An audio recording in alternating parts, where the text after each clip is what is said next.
golf handicaps might be one of the most misleading stats in all of golf. Let's rant about it.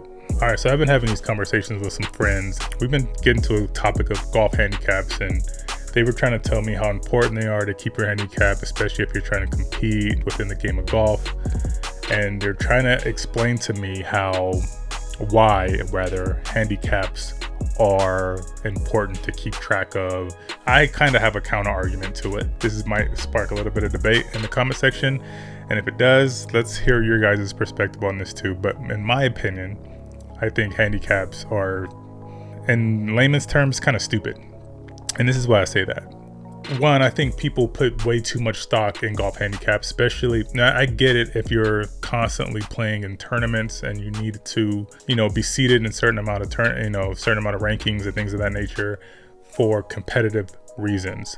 But if you're not competing, there really isn't no reason for you to keep a handicap unless you're going to be competing or want to be competing in, various tournaments and things of that nature.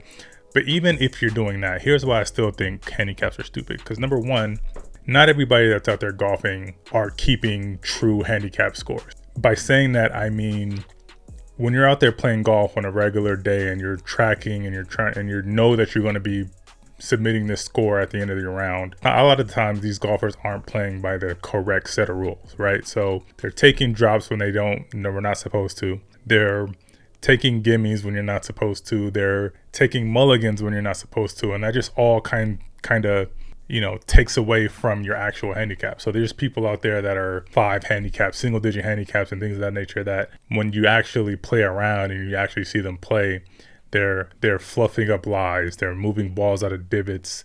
They're doing all this stuff that's kind of cheating, where it's not really, at that point, it's no longer a true handicap because you're not playing by the specific set of rules as all golfers play.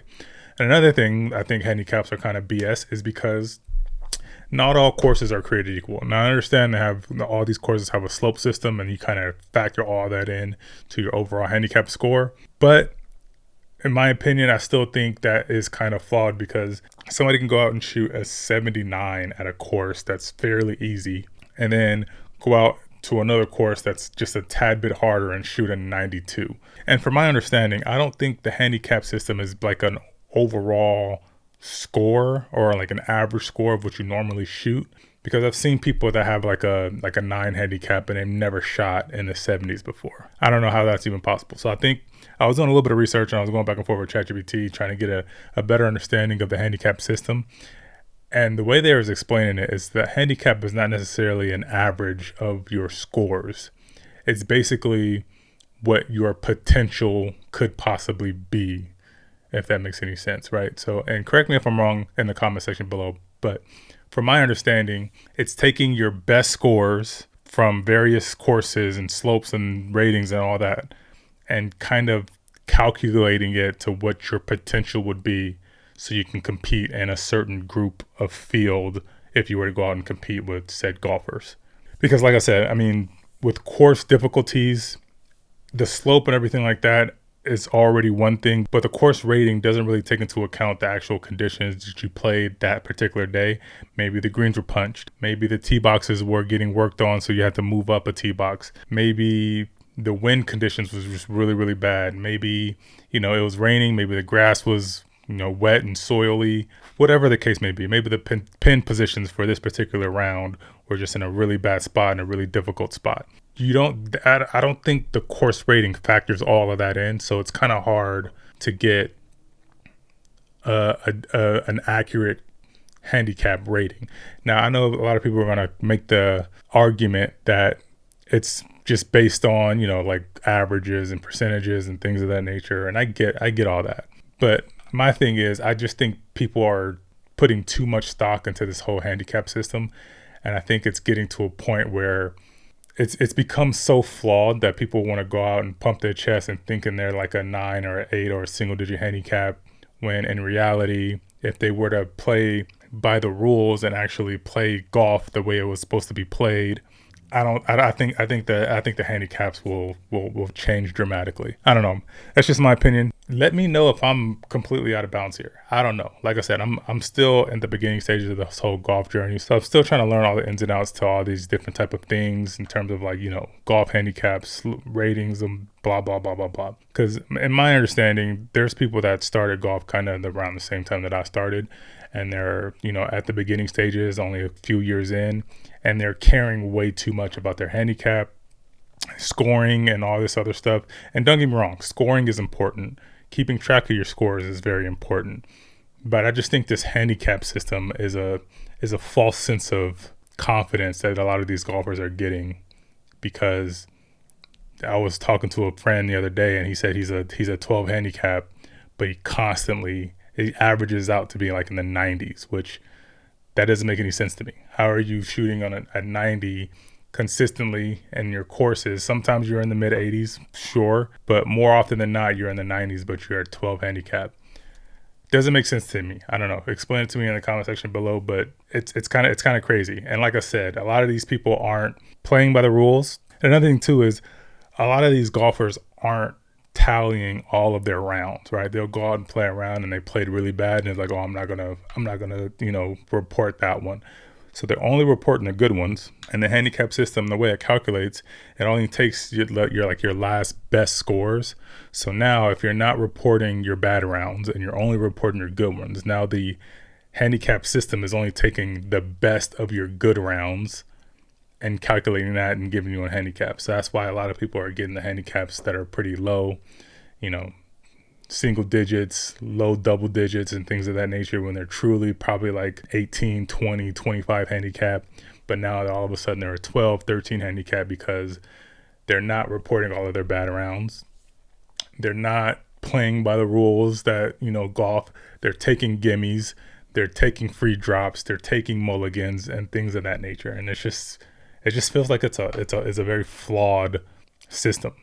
And when people always ask me for my handicap, I always say I'm probably around like a 14, 15, 16. I don't really know.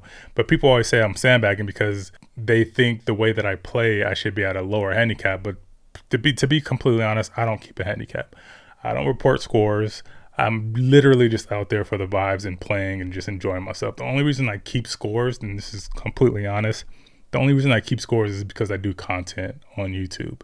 And everybody always wants to know what you scored, how many birdies you had, how many pars you had, things of that nature. So that's the only reason why I keep scores, because I make videos and I put them up on this platform. If it wasn't for that, I just go out there and have fun, hit the ball around, and can care less what my score is. Now, I do think it's important to keep track of what you score on particular holes. Like, I wouldn't necessarily let me back up. I think if you're a beginner, someone that's been playing, that started playing golf within the last 2-3 years, I still consider you a beginner. Even 5 years, right? You're still pretty much a beginner. And I know a lot of people probably get in the comment section that's been playing for 5 years and that's like single digit handicappers and blah, blah, blah, blah, blah. Good for you guys. But I think if you've been only playing this game within the 2 to 3 years, I still consider you at the beginning stages. And I don't think it's important to keep track of your scores all the time. Like I said, keep track of your pars and your birdies because you obviously want to document those and blah, blah, blah, blah, blah. But if you're out there and you know that you're improving your lies, because I do it too sometimes, you're improving your lies, you're taking free drops, the ball is on the right side of the stakes, but you move it over to the make it inbounds and you hit your shot or whatever. That's all, for me, that's cheating when it comes to like keeping scores. So that's why I'd really try not to keep scores too much. Even when I'm making my videos, I even say in the video sometimes where I'm like, this was over there and I'm taking a free drop because I'm not really caring about, my score, my handicap and things of that nature. So, but I don't know, man. Like I said, I'm just kind of ranting. It was just like a random thought that I had. I was having a conversation with some friends, figured I'd come home, hop on camera and just kind of talk about it. Get your guys' perspectives too, because like I said, I'm learning a lot throughout this golf journey. I've only been playing, I think I'm approaching 4 years, I think, which will be next month. It'll be my 4th year in the game. So I'm getting to a point now where I'm starting to learn things, right? So I'm also getting to a point where I'm starting to get a little bit better in terms of, holding my own and keeping up pace of play and scoring and, having more pars more often than double bogeys and triple bogeys, which, you know, like I said, if you're a beginner golfer and you're in the stages like I am, it's more important to keep track of if you're having less and less doubles per round and how many pars you're getting per round and all this, that, and the third, rather than trying to keep a handicap and trying to, you know, make yourself look better than what you actually are. Because again, like I said, it's just a false sense of how good you are on the golf course, because we all know golf is hard and we always want to try to be one of those people where we're trying to be better and come across as better than we actually are, so we can flex for the Instagram or YouTube and get in conversation with people and start flexing your handicap, like, oh, I'm a 10 handicap and blah blah blah. But once you start getting out there and actually start playing golf, you quickly start to crumble when people actually start seeing you. Because I've had friends that are 5 handicaps, 2 handicaps, and you actually get out there and play with them, and all of a sudden they have one of their worst rounds when they're playing with somebody. It's kind of suspicious, right? It's kind of fishy.